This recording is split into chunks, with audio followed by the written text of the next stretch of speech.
Hello and welcome to this quick video on efficiency ratios. Businesses need to buy assets to generate sales. Whether you're starting a small coffee shop and you need to buy a coffee machine to get things going, or you're building a huge manufacturing plant for a large-scale business, your assets are utilized to generate sales.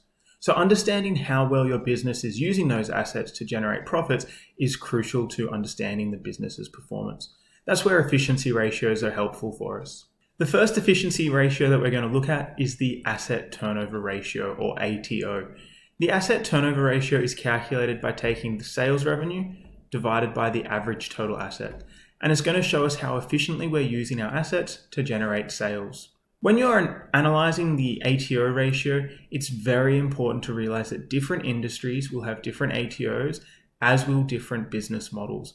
For example, supermarkets in general have very high asset turnovers. They've got products coming into the business and then off the shelves very quickly as customers buy it.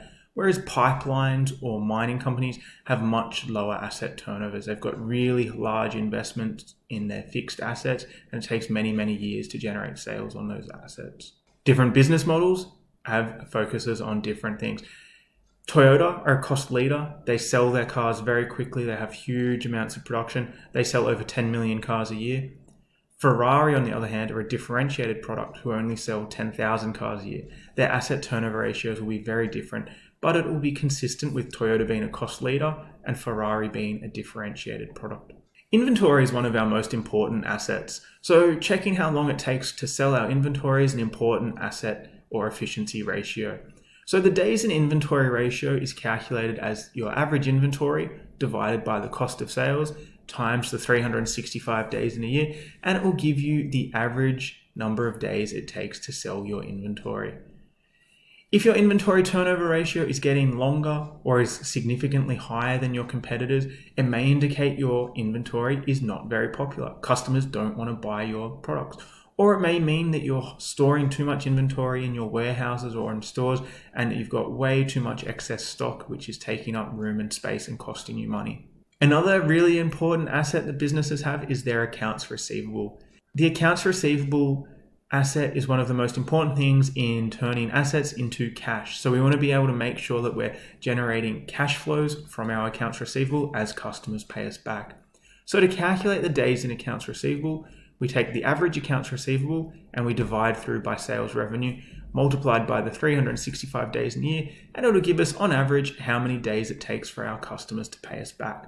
As with all our ratios, a high number isn't always bad if you have high quality customers. For example, governments as customers often take a long time to pay their suppliers, but they're a good quality customer and they do always pay. So just because you have an increase in the amount of time it takes for your receivables to be paid back isn't always a bad sign if you, for example, have the government as a contractor or a customer now. However, a general case scenario would be if your accounts receivable are taking longer to get paid back, would have to be worried about the credit worthiness of our customers. Would need to go in and check out why a customer's not paying us back quickly. Is that going to be a problem? And is it affecting our cash flow poorly? So in conclusion, we've just had a look at a few asset efficiency ratios. They've all given us an idea of how quickly our business can utilize their assets to generate sales, or how we use our assets to generate cash flows. Very important in generating our profits and making sure our business stays afloat.